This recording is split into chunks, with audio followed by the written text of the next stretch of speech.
Ito mga kaibigan, ito ang gamit ko pag galing ko ng work. Ito ang ginagamit ko.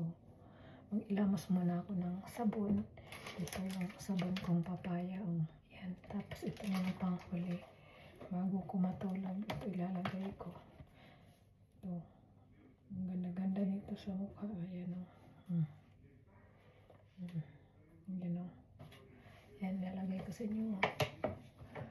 Bago ko matulog, nalagay ko yan sa mukha ko. Yan.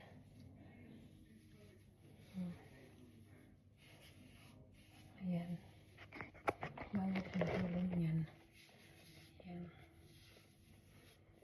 Yan. Lagay ko sa mukha ko yan.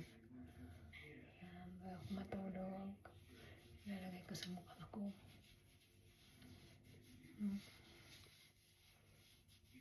Yan. Yan, diba?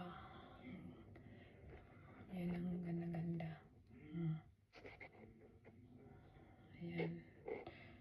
Makinis siya pag gabi. Yan ang gamit ko. Tuwing nauwi ako galing work, yan ang ginagamit ko. Nag-ilamos lang ako ng sabon. Tapos yan na, yung panghuli ko gamit.